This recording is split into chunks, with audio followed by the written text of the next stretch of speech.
Алматының негізінде ол мысалға қалай айтсам екен, базар ғой. Өйткені мен неге базар деп отырмын, сіздер мысалға дүйсенбі күні шығып көрсеңіздер, Алматыда кәдімгідей пробкасы болады. Өйткені базарлар ол кезде демалады да. Барахолка болсын, Барахолка, Зеленый базар болсын, Алтын Орда болсын, Жібек жолы базар болсын, Тастақ, мына Розыбакиева, Райымбек Батырдағы жаңағы автовка дейді ғой. Жетісу базары болса, болардың бәрін негізінде бакаттың сыртына шығару керек те. Өйткені Алматы ол уже базар не қылатын қаладан уже қалыпты. Алматы негізінде культурный жаңағындай, спортивный жаңағындай, финансовый город болу керек те. Ал базар дегендерді уже болды, оны еркіне шығарып жаңағы облысқа беру керек те, бакаттың сыртына шығару керек. Елдің бәрі сол базардан алады ғой, мысалы азық-түлікті. Жоқ, оны білемін. Қайдан ақтан алады енді? Бәріміз негізінде базардан аламыз. Бірақ сіз қараңыз, Алматының сыртында мысалға, примерно айтайық, Ұзынағашта тұратындар мысалға неге келеді де, барахолкаға келеді киім кешек алу үшін. Қонаевта тұратындар барахолкаға келеді киім кешек алу үшін. Продукт алу үшін мысалға Алтын Ордаға барады деген еш. Ол қаланың сыртындағылар қаланың ішіне кіреді де, ал қаланың сыртына көшетін болса, олар қаланың ішіне кірмейтін еді де. Видите? Ал халық уже Алматының тұрғындары уже қаланың сыртына шығып алатын заттарын алатын еді. Қазір енді Аллаға шүкір, енді дамыған уақыт қой, мысалға интернетпен заказ беріп те алдыра салуға болады. Мысалға уақытым болмай жатсашы. Бірақ негізгі Алматының проблемасын шешетін бірден бір мәселе ол қазір базар болып тұр да. Әрине енді халықтың жағдайында түсінесің, кейбіреу айтуы мүмкін, ол сыртқа шыққаннан кейін қалай айтсам екен, клиент азаяды, басқа етеді депші. Енді ол киім бәрімізге керек, тамақ бәрімізге керек. Ол бәрібір де сыртқа шығасың, ол аласың да. Бірақ мына пробканы қазір шешпесек, ол 10 жылдан кейін ол жүру невозможно болып қалады. Енді Алла сақтасын енді, бірақ даже жер сілкінсе де өзіңіз білесіз, қашудың өзі невозможно болып қалады өйткені. Сонда қалада мүлдем базар ешқандай болмау керек деп жатсыз ба? Сонда базар мүлдем болмау керек қой. Ұсақ түйек базарлардың бәрін жау керек. Мен өйткені неге айтып отырмын оны? Мына Тиграхауыт деген базар болатын. Абай Алтынсаринадаш. Иә, қазір Москваның жанында ғой. Иә, Москваға қарама-қарсы жерде. Кезінде сол жерде базар болған кезде сол жер пробка болып жататын ғой. Қазір сол жерді сносқа жіберді, пробка жоқ қой. Қазір оның орнына торговый дом сондай салып жатыр ғой. Сразу бірден бір дәлел ғой негізінде. Өйткені ол кәдімгідей мына базар деген ол Алматының пробкасын бірден бір создавать ететін нәрсе ғой. Онда бәрі қаланың сыртына шығып, сояқтан алсын деп жатсыз. Әрине. Ол жақта да пробка болады ғой мысалы. Ол жақтағы пробка Алматының пробкасындай болмайды. Өйткені қазір өзіңіз білесіз, Қазақстан бойынша Алматыда ең халқы көп. Ол официально еще 2 миллион бірдеңке. Неофициально официально адамдардан да көп, мысалы халықтаршы. Сонда Алматыда шамамен бір 4-5 миллиондай халық болады да. Өйткені көліктің өзінің қазір бір миллиондай көлік бар мысалғаш. Енді миллиондай көлік болатын болса 2 миллион адам болмайды ол мысалға.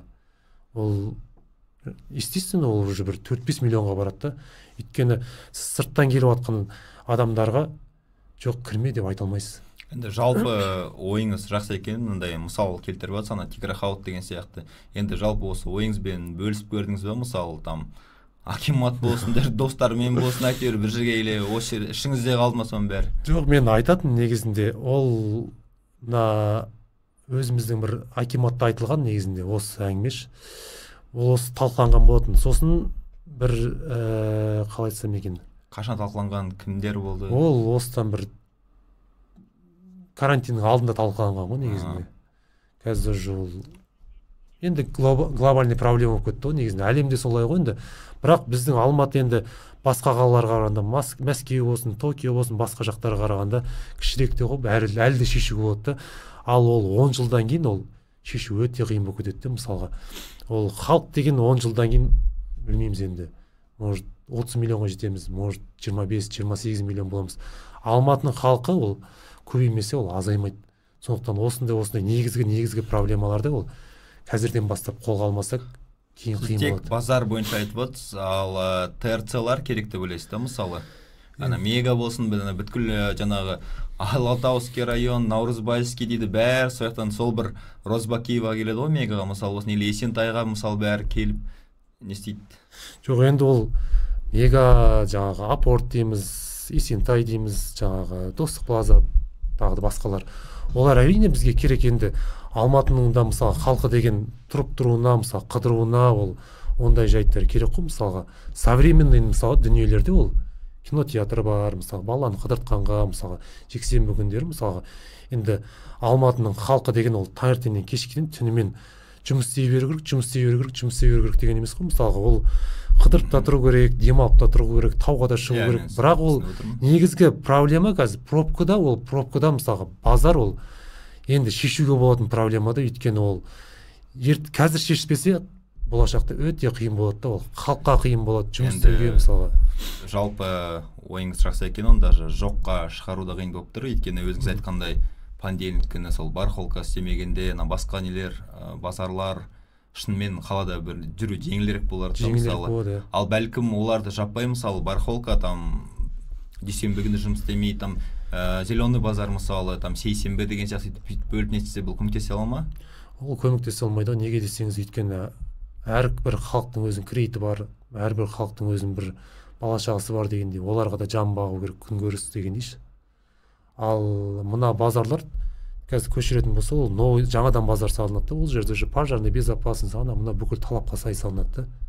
Қазір мен ойлаймын, көп базарлар өртеніп жатыр, басқа отыр, олар неден? Өйткені талапқа сай болмай жатқаннан да еще. Жақсы, жаңағы бір глобальный нұсқан біріншісі болды. Енді екіншісі мен білуімше университетке байланысты, иә? Ол енді бір дәл қазір шешіле қоймайтын проблема негізінде. Бірақ бір 2 жылда шешуге болатын әңгімеде. Өйткені қазір Казгудан бастап, мысалы Асфандияр бар, КБТУ бар, мысалы Кимеп бар, КАУ бар, АГУ бар, мысалы бүкіл Алматыдағы университеттердің бәрін Қонаевқа, мысалы Алатау деп жаңадан қалалар шығып жатыр. Талғар, мысалы Талғардың мысалы қанша жылғы несі бар, тарихы бар, әлі дамымай жатыр да, мысалға. Сондай жерлерге көшіру керек те, мысалы Қаскелең бар. Бүкіл университеттерді? Бүкіл университет, колледждердің бәрін көшіру керек. Алматыда қалмай ма университеттер? Университет, колледж Алматыға қазір керек емес. Неғып керек емес? Неге десеңіз, өйткені сіз жаздың күні өзіңіз де білетін шығарсыз, Алматыда деген жаздың күні пробка өте аз болады. Аз болады. Өйткені неге? Студенттер демалады. Өйткені студенттердің саны, мен білмеймін енді қанша екен, примерно шамамен бір 500 мыңдай болып қалар. Өйткені студенттер олар жаңа Қонаевқа, жаңа Алатау деп отыр, жаңадан ашылған қала.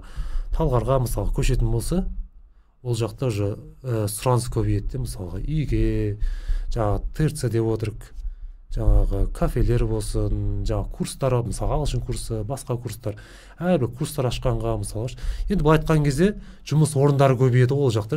И және қалалар дамиды. Өйткені негізгі дамытатын жер ол қалай айтсам екен, жастар ғой негізінде.